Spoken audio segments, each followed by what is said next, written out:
Are the Bears set to make a Super Bowl run in 2023? Will Justin Fields take the leap all Bears fans are hoping for? And what needs to happen from Ryan Poles from here until the start of training camp?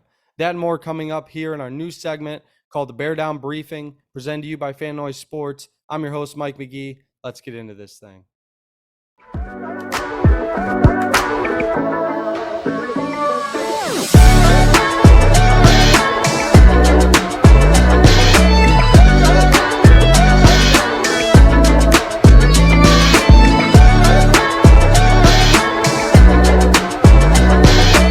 Welcome back, faithful. It's been a little while.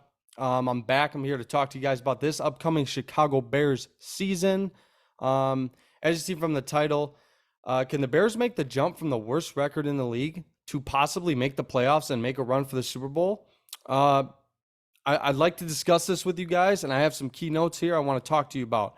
I'm going to talk about what the Bears have done from free agency to the draft and up to this point, and then what the Bears look like going forward after all that stuff going into this season.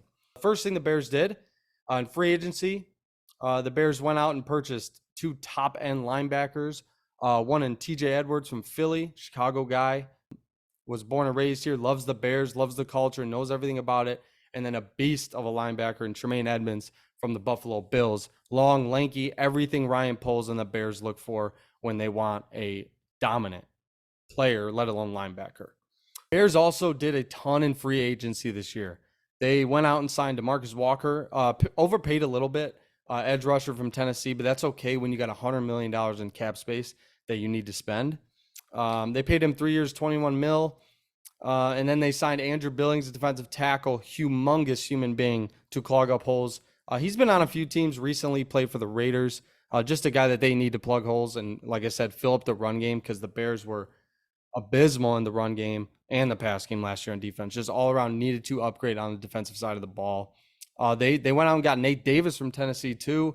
Huge upgrade for the offensive line. At right, he'll play right guard, and they'll move Tevin Jenkins over to left guard, which I love this signing. Again, a little bit overpaid, but that's okay. Guys are overpaid. You know, when you have that kind of money in free agency, that's just kind of what happens. Hopefully they take that as what they believe in Nate Davis, and hopefully he takes that as he wants to play really hard because they believe in him and paid him $30 million for 3 years.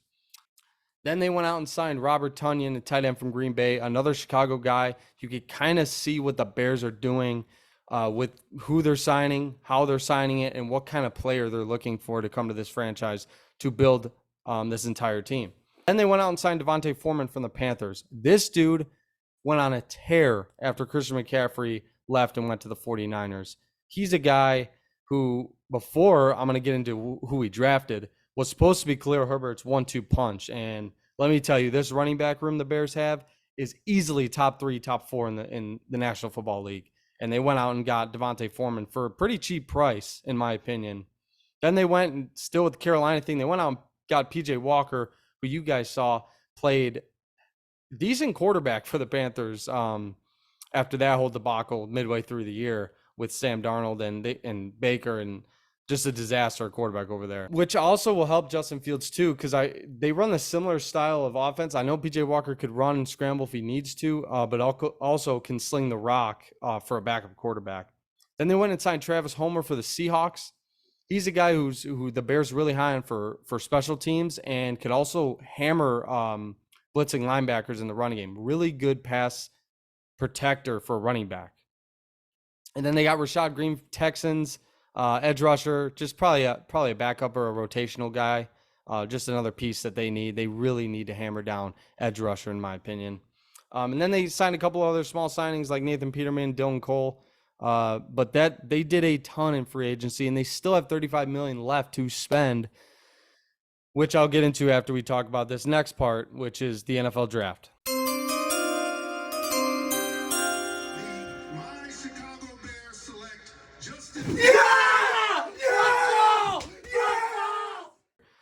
The Bears traded the number 1 pick to the Carolina Panthers, which all Bears fans were looking for.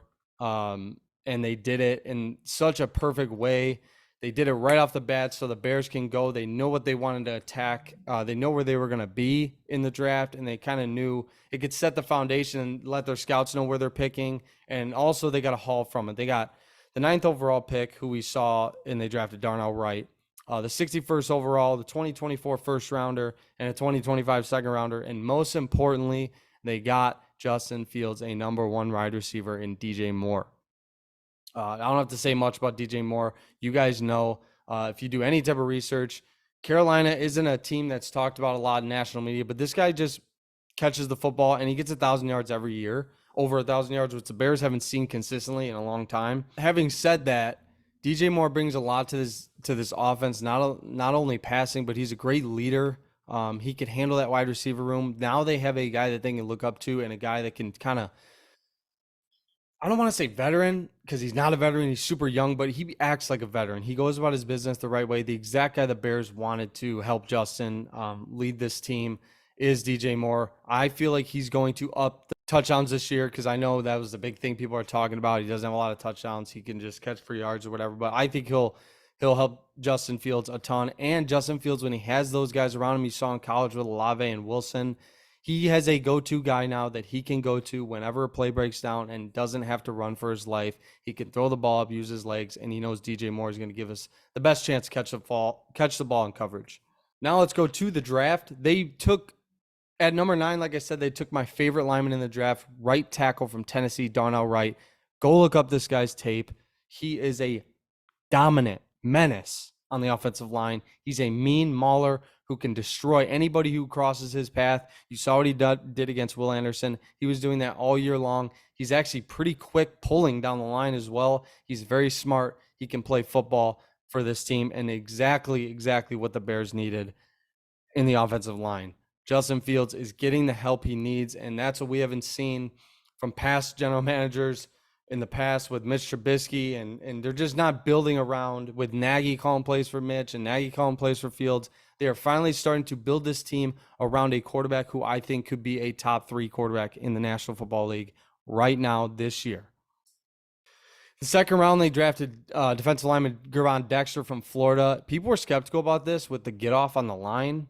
But if you go watch the tape and you go see of what Ryan Poles thinks of him, and I saw an interview where the CHGO guys were talking to his defensive line coach at Florida. I really think that he was not in a scheme that benefited him. So he was kind of a more read defensive tackle where he would have to read kind of what the guards were doing while the ball was snapped, which is why you guys saw the get off you did when you watched tape. This guy doesn't get off the ball very fast, but he had to read certain plays as they were coming. That's just the way Florida ran their defense. I think with being coached up a little bit, you see the size, the RAS score is through the roof. He's athletic, he's dominant, he's powerful, and he could plug up holes along with Billings and that kind of rotation. I think Gervon Dexter is going to be a dude, and I think a lot of people slept on him because he wasn't in the scheme fit that the Bears have now, and I think he could play free, he could play in Flus's defense the way it was supposed to be, the way he can play it for the Bears. I think it benefits him and the Bears. Next pick, I'm really excited about this one. Tyreek Stevenson from Miami. He was really high on my second round board, and I'm glad the Bears got him. A super long, athletic, physical corner from Miami. You saw he went to Georgia. Some stuff went south for him at back home, and he went to be with his family, and COVID happened. Whatever happened there, didn't agree with the coaches, whatever. That kind of was skeptical first, and then I heard how they talked about Tyreek Stevenson, the Bears, and how he played at Miami.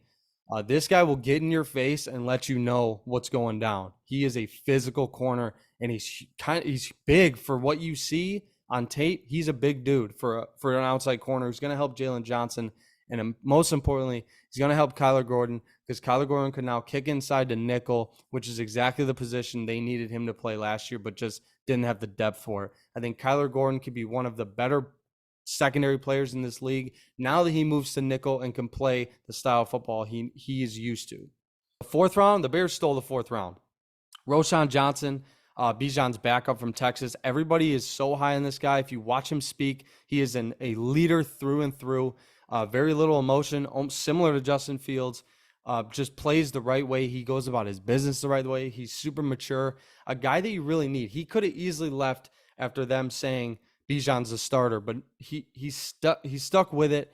Obviously drafted in the fourth round. The dude could have been a starter anywhere in the country besides Texas. But stuck it out. He's a team guy. People look up to him. Bijan even said he looks up to him. The Bears love him.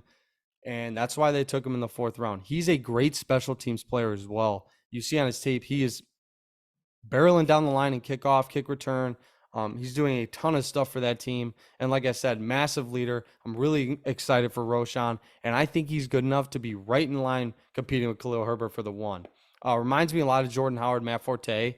Power back. He's a power back. So is Khalil Herbert, but Khalil's a little smaller. Roschon's a big dude, and he could lay the wood on 3rd down. Also, Tyler Scott. People are saying this guy is a menace as well. I didn't know much about Tyler Scott going into the draft, but now doing my research, this dude can flat out fly. He's very, very small, though. He's like 5'8", 5'9", 100 and something pounds, super quick. But if he gets jammed to the line, that's why he slipped, is because of his size. But Justin Fields loves throwing the deep ball, and this guy can absolutely burn. Every one of his touchdowns last year were over 44 yards plus, I think the stat was. That means he's a big-time player. And I think he'll slip in front of Velus Jones and easily be the 4 wide receiver. Which brings me to my next point about the Bears receivers, which we'll talk about later on. Sorry, I'm getting excited. But Tyler Scott, steal in the 4th round, and it gives another weapon for Justin Fields in this offense. In the 5th round, they drafted Noah Sewell and Terrell Smith. Those guys I see as backups right now. Noah Sewell, he can diagnose plays really, really well. I think he slips into the back end. Maybe Tremaine Edmonds could help him out, develop into a really good middle linebacker in case Tremaine gets hurt or something like that. Or who knows, maybe we see Jack Sanborn kind of fighting for an outside spot. I don't see that happening. I think Sewell's more of a middle. But that's that for that. And Terrell Smith, I don't know much about. All I know is he was, for the Big Ten, I remember always seeing him making big plays. Another physical corner from Minnesota, a guy who can also slip in and maybe get some tick early on in the year, rotating in at corner or nickel or outside. The guy could play both. He's quick, he's fast, he's explosive. Another guy who has a huge RAS score, but needs to develop a little bit. I've kind of capped off with Travis Bell and Kendall Williamson. Those guys I don't see doing much right away, but I know the Bears were really high on these guys for character and just how they go about their business. And as you saw in Travis Bell from Kennesaw State, he just wants a shot.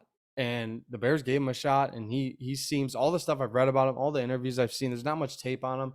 He's a great human being and another guy that you could see what the Bears are doing, like I've talked about. They're building this team from great character, young, fast, explosive athletes, and they're hoping their coaching staff could develop these guys into a Super Bowl team. With these draft picks and who we've signed, it's all similar. They're all very athletic, explosive football players. They love the game, as Ryan Poles said. They draft people who love football, and what that means is they're gonna learn. They're gonna do everything they can to get better, so that talent that wasn't seen much in college, let's just say for the later round guys, can be shined in the NFL with good coaching and leaders that can bring them along. And you don't see, that's why they didn't draft Jalen Carter. That's why you're not seeing them draft these older free agents, because they want to build this thing the right way for sustained success. Like you saw when we traded for Khalil Mack, that was for a 1 to 2 year window. We gave up a lot of capital for that, and it didn't work. Then you become bad and you have to rebuild again. Ryan Poles is treating this like the Chiefs. If you have a generational quarterback, you can do this the right way, to where you're drafting guys each year that just plug and play, and you can keep doing this over and over and over again. That's why I love what Ryan Poles and Flus are doing. They keep the same attitude. They're slowly doing this the right way. They're not trying to make a big leap. They're doing this strategic and smart, which I'm all about. After the draft, heading into where we're at now, Ryan Poles just came out and said he isn't done. There's a rumor around that he wants to go get an edge rusher, which is one of the biggest needs the Bears have right now that they didn't address in the draft. Edge rusher is super, super, super important for what Flus wants to do. And as you saw with Jaquan Brisker leading the team in sacks with 4, major problem for the defense. So Bleacher Report just came out with a new article, and they gave 2 guys out that are possible landing spots or possible guys the Bears can land in free agency. With $35 million left in cap space, there's 2 people that I would like to see the Bears sign. One of them, at least. Frank Clark is one of them. Kansas City Chiefs, edge rusher. You guys know who he is. He's 29 years old, a little bit older than what the Bears have been signing. But at this position, I feel like you need a leader that can step up and help these young guys out. As you see, if you look up his stats, they're not overwhelming, but he plays great football in big games, and that's what matters. Is that a lot of big plays that he makes are in playoff moments and Super Bowl moments, and I love that for the Bears. And also, like I said, he can help the younger guys out. He can do a lot. Frank Clark is a dude, and he'd be plugged right in and be a day one starter for the Bears. And you can overpay for him because you do have the money to spend, which is why I think they should go get Frank Clark pretty soon. Another guy that I wouldn't mind at all is Yannick Ngakoue from the Colts. If you don't get Clark, you get Yannick Ngakoue, who played for a couple teams, but every Bears podcast, radio, website has talked about this guy being signed by the Bears because he's that guy. He had he's had 8 or more sacks every year he's played. Like I said, Jaquan Brisker led the team with 4. He's a safety. Yannick Ngakoue can step in right away and be that guy. Again, exactly what the Bears are looking for. Long, athletic, fast, explosive. And that's what we need right now in this defense. Just a tick quicker, just getting to the quarterback a little quicker because the secondary is there. If they can get a better pass rush this year, this defense will explode quickly. Those are my 2 edge rushers that the Bears need to attack now. If they don't, it'd be really disappointing because that's one hole that they need to fix really bad. And I get, like I said before, I get how Ryan Poles is doing this thing. Slow, sustained, do the right thing. This right now, one of these guys needs to be signed by the end of before training camp. Having said that, let's get to the exciting stuff. We're going to go through the position breakdowns. I'm not going to talk intently about each one. I'm just going to go through it, name it off, and we'll wrap up the video. So we'll start with the defense at edge rusher. You now have DeMarcus Walker from the Titans. At one tech, you got Andrew Billings rotating in my opinion, with Zach Pickens. I don't know how I forgot to talk about him in the draft. Another great defensive tackle drafted in South Carolina in the 3rd round. Sorry, I forgot to talk about him. He's a menace. And he said he hasn't played his best football yet because of the same things that we drafted Gervon Dexter for. Weird system, was changing coaches all the time, but another leader they drafted. And I think they'll start Andrew Billings and they'll rotate Zach Pickens and Gervon Dexter out, which they came out and said that's why they drafted these guys. They drafted them based off the flashes. And what that means is you see the flashes on tape, those big explosive plays, and then you see them take plays off. When you have a rotation, those guys can give max effort 100% of the time. So Andrew Billings at 1 tech, Zach Pickens behind him at 3 tech. I got Gervon Dexter starting over Justin Jones. I don't care what the Bears said. They said Justin Jones is their guy right now. We saw what Justin Jones could do. It's not, I think, what Gervon Dexter can do. They'll probably maybe start Justin Jones, but I don't think it's too long before Gervon Dexter gets most of the snaps at 3 tech. Edge rusher, Travis Gibson. Another reason why I think the Bears should go out and get an edge rusher. It's just not working. Travis is not what we thought he was going to be. He's a good pass rusher to okay. He's not great. And I think maybe he needs a rotation guy too, because I don't want to give up on Travis, but it's been a few years now where I think it's time to get a guy maybe to help him out, and maybe he's better when he's not taking all the reps. Going in the linebacker, probably the strongest point of the Bears team right now, we got TJ Edwards from Philly and middle linebacker Tremaine Edmonds, Sam linebacker. You guys saw what Jack Sanborn did last year. I don't see anybody taking his spot. He was incredible filling that the role after Roquan Smith left. He's also a reliable guy, doesn't get hurt very much, as seen last year. He plays a little banged up. He's another really smart linebacker from the Big Ten. Can dissect the run and pass really good, and he's really smart. Cornerback Jalen Johnson and Tyreek Stevenson on the outside. I said you slipped Kyler Gordon into the nickel. You got strong safety Jaquan Brisker and free safety Eddie Jackson. Instantly one of the best secondaries in the league, and they're still young. You're going to have to pay Jalen Johnson. They need to pay Jalen Johnson, but that's about it. And then Eddie's the leader back there. Help these young guys kind of emerge into one of the best secondaries, in my opinion, in the league. And then on the offensive side of the ball, here we go. Left tackle, we got Braxton Jones. Right tackle, Darnell Wright. Instant upgrade. You move Cody Whitehair to center. Instant upgrade. He's already played there. It's kind of what he knows. It's what he's good at. And now he can play what he's good at. Right guard, Nate Davis, the signing we just had from Tennessee. And then you move Tevin Jenkins to left guard. If they don't do that, that's fine. It sucks. Tevin Jenkins wants to be a tackle, but you saw also with the flashes what he can do at guard. Another injury-prone guy, but I think Tevin Jenkins is also a mauler. Reminds me of why they drafted Darnell Wright. Those guys are very similar. They attack people in the trenches. Quarterback, obviously Justin Fields right here. Running back, so many of them. They're going to have to cut one of these guys or put them on the practice squad unless they're doing a thing where they're playing Travis Homer and special teams and Roschon. I don't know, but I got Khalil Herbert 1, close. They're going to be battling Roschon Johnson 2. They're going to be battling for the 1. Dante Foreman for the 3. Travis Homer at 4. Fullback, they paid Blazingay. I'm excited about him. I love that guy. He's a Chicago Bear through and through. If you don't know much about Blazingay, watch his tape. The guy is a great fullback. And I think it's just funny because fullbacks are forgotten in this league, and they're the ones battling, busting up their faces to get these running backs holes. Wide receiver, another huge part of the Bears team right now. I haven't seen this since Alshon Jeffrey and Brandon Marshall with Jay Cutler, but we got DJ Moore, Darnell Mooney at the 2, Chase Claypool at the 3. Tyler Scott, in my opinion, takes the 4 spot. Then you got Velus Jones and Equanimeous. They're going to have to do something with one of those guys. Velus Jones, really disappointing with those drop punts. I know they drafted him for kind of that role and being but whenever he's in the game, you know he's getting a jet sweep right now. He needs to get better this offseason, and I hope he does for the Bears' sake. But that's my position breakdown.